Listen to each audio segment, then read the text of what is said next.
ਸੋ ਜਿਹੜਾ ਇਹਨਾਂ ਭਈਆਂ ਦੀ ਸਪੋਰਟ ਕਰੇਗਾ ਉਹ ਵੀ नहीं बख्शा जाएगा। यूपी ਦੇ ਵਿੱਚ ਤੁਹਾਡਾ ਕੋਈ ਘਰ ਤਾਂ ਹੋਊਗਾ अपना। नमस्कार दोस्तों, क्यों पंजाब की सड़कें हो गईं सुनसान? क्यों 1 लाख से अधिक बिहारी और यूपी के निवासियों ने पंजाब से पलायन कर लिया? आखिर पंजाब में क्या हो रहा है कि प्रवासियों के खिलाफ स्लोगन गूंज रहे हैं? क्यों सभी प्रवासियों को राज्य छोड़ने का फरमान सुनाया जा रहा है? नीतीश कुमार ने पंजाब को लेकर क्या बयान दिया है? बिहारी मजदूरों ने नीतीश कुमार से क्या अपील की है? क्यों प्रवासियों के चले जाने से पंजाब की इकोनॉमी बुरी तरह लड़खड़ा गई है? क्या प्रवासियों के बगैर पंजाब टिक पाएगा? चलिए पूरे मुद्दे को समझने की कोशिश करते हैं, लेकिन वीडियो के अंत तक बने रहिए। उससे पहले वीडियो को लाइक करें, चैनल को सब्सक्राइब करें और बेल आइकन दबा लें। मजदूर भगाओ, पंजाब बचाओ, ऐसे कई प्रवासी विरोधी नारे आजकल पंजाब की गलियों में सुनाई दे रहे हैं, जिनका उद्देश्य सिर्फ एक है, प्रवासियों को राज्य से बाहर धकेलना। पंजाब के स्थानीय लोगों का मानना है कि जब से प्रवासियों ने यहाँ पैर रखा है, तब से अपराध की दर आसमान छू रही है और राज्य की शांति जैसे गायब हो गई है। इसलिए उन्हें बाहर निकाल देना ही सही रास्ता है। 9 सितंबर 2025 से पहले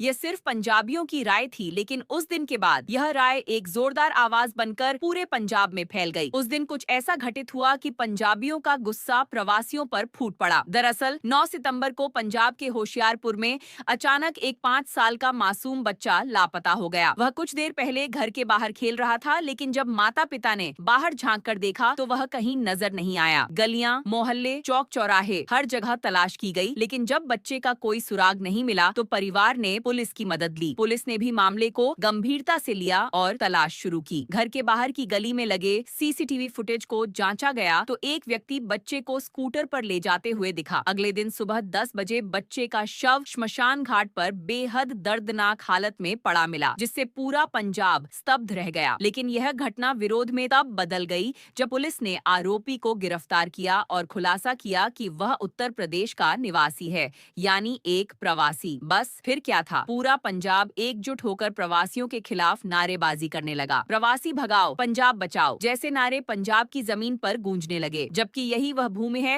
जिसे संतों और गुरुओं की नगरी कहा जाता है, जहां गुरुद्वारों में बिना भेदभाव के हर किसी को सम्मान पूर्वक लंगर खिलाया जाता है। लेकिन अब यह पंजाब वैसा नहीं रहा। यहाँ प्रवासियों को बाहर खदेड़ने की मुहिम चल पड़ी है। खुले तौर पर रिक्शा पर लाउडस्पीकर लगाकर ऐलान किया गया कि 22 सितंबर तक अगर सभी प्रवासी अपने घर नहीं लौटे तो उसके बाद जो होगा उसके जिम्मेदार वे खुद होंगे। साथ ही यह भी घोषणा की गई कि जो मकान मालिक प्रवासी किराएदारों को घर देगा, जो उनकी मदद करेगा, काम देगा या सहानुभूति दिखाएगा, उसका भी बुरा हश्र होगा। इसके अलावा प्रवासियों के लिए कुछ सख्त नियम बनाकर ग्राम सभाओं में पेश किए गए, जैसे रात 9 बजे के बाद घर से बाहर निकलने की इजाजत नहीं, नंगे बदन या अधनंगे कपड़ों में सार्वजनिक जगहों पर जाना मना, सिगरेट पीना, पान तंबाकू चबाना या बाहर थूकना सख्त वर्जित, क्योंकि पंजाबियों का विश्वास है कि प्रवासी ही पंजाब को गंदा करने के असली दोषी हैं। अगले नियम में कहा गया कि मकान मालिक अपने किराएदारों के सभी दस्तावेज जमा करें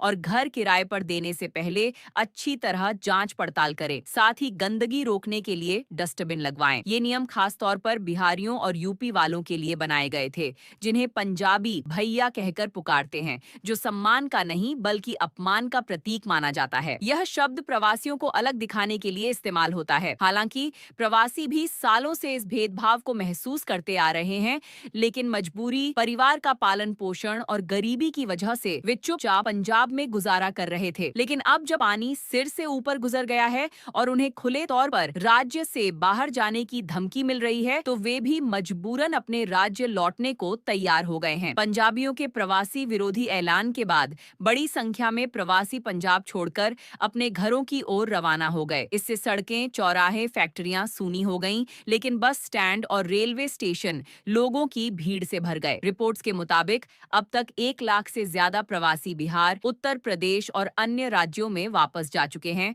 जिससे पंजाब के हालात बदतर हो गए हैं, क्योंकि पूरे पंजाब में 18 लाख से अधिक मजदूर काम करते थे, जो उद्योगों से लेकर खेत खलिहानों तक, दुकानों से लेकर घरों तक में अपना अहम योगदान देते थे। प्रवासी मजदूरों की मेहनत से ही पंजाब की चमक दमक बनी हुई थी, लेकिन अब पंजाब धीरे धीरे वीरानगी की चपेट में आ रहा है। हाल ही में पंजाब में बाढ़ की तबाही आई है, जिससे 5 लाख एकड़ से ज्यादा फसलें बर्बाद हो गईं। धान, कपास, गन्ना जैसी खरीफ फसलों को भारी नुकसान पहुंचा और रब्बी की बुआई पर भी प्रभाव पड़ा। इससे किसानों से लेकर फैक्ट्रियों तक को बड़ा आर्थिक झटका लगा। और अब जब प्रकृति का कहर थमा है, तो प्रवासियों के जाने से फिर फसलों को नुकसान उठाना पड़ रहा है, क्योंकि पंजाब के मूल निवासी बड़े उद्योगों में लगे हैं, जबकि छोटे स्तर के काम प्रवासी ही संभालते हैं, यानी राज्य की रीढ़ प्रवासी हैं, जिनके बिना पंजाब का खड़ा रहना असंभव है। इसलिए अब जब करीब 1 लाख प्रवासी चले गए हैं, तो मजदूरों की भारी कमी हो गई है। फैक्ट्रियों में काम करने वाले, खेतों में फसल काटने वाले, दुकानों पर सहायक, हर जगह कमी महसूस हो रही है। इससे न सिर्फ उत्पादन ठप हो गया है, बल्कि पंजाब की अर्थव्यवस्था पर गहरा असर पड़ा है। व्यापारी कहते हैं कि प्रवासी मजदूर मेहनती होते हैं और ज्यादातर गैर अपराधी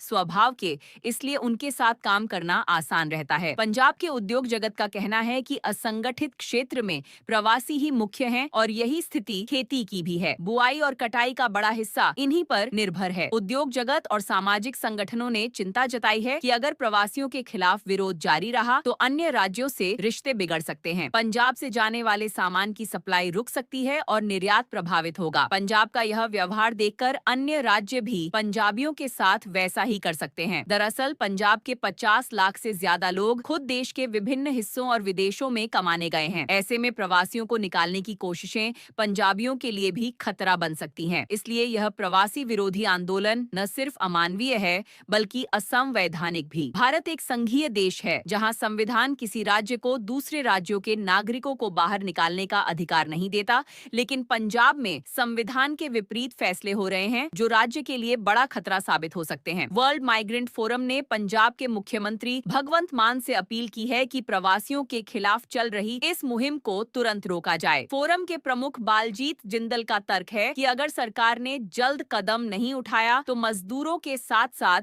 इंडस्ट्रीज भी पंजाब से पलायन कर जाएंगी। इससे पंजाब की प्रगति रुक जाएगी और लाखों लोगों का रोजगार छिन जाएगा। साथ ही अन्य राज्य पंजाब के खिलाफ खड़े हो सकते हैं और यह समस्या अब साफ दिख रही है। हाल ही में बिहार के मुख्यमंत्री नीतीश कुमार ने सख्त लहजे में कहा कि पंजाब में बिहारियों की कितनी बड़ी भूमिका है, कितने लोग वहाँ रहते हैं, उन्होंने पंजाब की कितनी सेवा की है, क्या यह सब पता नहीं है? हमें आश्चर्य होता है कि लोग कैसे ऐसी बातें कर देते हैं। इस बयान से नीतीश कुमार ने बिहारियों के योगदान और पंजाब के कड़े रवैये को उजागर किया है, जिससे साफ है कि बिहार का नजरिया पंजाब के प्रति बदल रहा है। क्योंकि एक प्रवासी की गलती की सजा सभी को देना न्यायोचित नहीं। जैसे हाथ की सभी उंगलियां एक जैसी नहीं होती, वैसे ही सभी प्रवासियों की सोच अपराधी नहीं होती। बल्कि यूपी और बिहार के लोगों ने खुद पंजाबियों से कहा था कि आरोपी को कड़ी से कड़ी सजा दी जाए, ताकि आगे कोई ऐसा अपराध न करे। तो निश्चित रूप से इससे पंजाब को बड़ा नुकसान होगा, जो फिलहाल बिहार और यूपी को हो रहा है। लेकिन पंजाब इस दर्द को समझने को तैयार नहीं। इसलिए अब बिहार के लोग अपने मुख्यमंत्री नीतीश कुमार से अपील कर रहे हैं कि इस मुद्दे का जल्द समाधान निकाला जाए, ताकि उन्हें बेरोजगारी का सामना न करना पड़े। क्योंकि अगर इन मजदूरों को पंजाब में काम नहीं मिला तो उनकी मुश्किलें बढ़ जाएंगी। बिहार में भी उनके लिए रोजगार नहीं है, इसलिए वे परिवार छोड़कर पंजाब आए, वहाँ काम जमाया और अच्छी कमाई करने लगे, जिससे परिवार का गुजारा चल रहा था। लेकिन अब प्रवासी विरोधी आंदोलन की वजह से लाखों मजदूरों का काम छिन गया है। इस पर नीतीश कुमार विचार कर रहे हैं, जबकि पंजाब के मुख्यमंत्री भगवंत मान ने सभी प्रवासियों को भरोसा दिया है कि वे बेझिझक पंजाब आकर काम कर सकते हैं, उन्हें कोई खतरा नहीं होगा। पंजाब के कुराली गांव में प्रवासी मजदूरों के बहिष्कार के मामले में पंजाब और हरियाणा हाईकोर्ट में पंजाब सरकार ने अपना जवाब दाखिल किया है। सरकार ने बताया कि विवाद सुलझाने के लिए 5 सदस्यीय कमेटी बनाई गई है। इस पर हाईकोर्ट ने पंजाब सरकार और ग्राम पंचायत को फटकार लगाई कि ऐसे मुद्दों से बचें और मामलों को आपसी समझ से सुलझाएं। हाईकोर्ट ने यहाँ तक कहा कि अगर प्रवासी मजदूरों को गांवों से निकाला गया तो फसलें कौन काटेगा। यानी आज हाईकोर्ट से लेकर बिहार और पंजाब की सरकारें प्रवासियों के साथ खड़ी हैं, उन्हें दोबारा बसाने और काम दिलाने की कोशिश हो रही है। हालांकि प्रवासी पंजाब लौटेंगे या नहीं, या प्रवासी विरोधी संगठन उन्हें चैन से रहने देंगे या नहीं, यह वक्त बताएगा। आज के लिए इतना ही, हमें इजाजत दें। जाने से पहले वीडियो को लाइक और शेयर करें, साथ ही चैनल को सब्सक्राइब करके बेल आइकन जरूर दबाएं। धन्यवाद।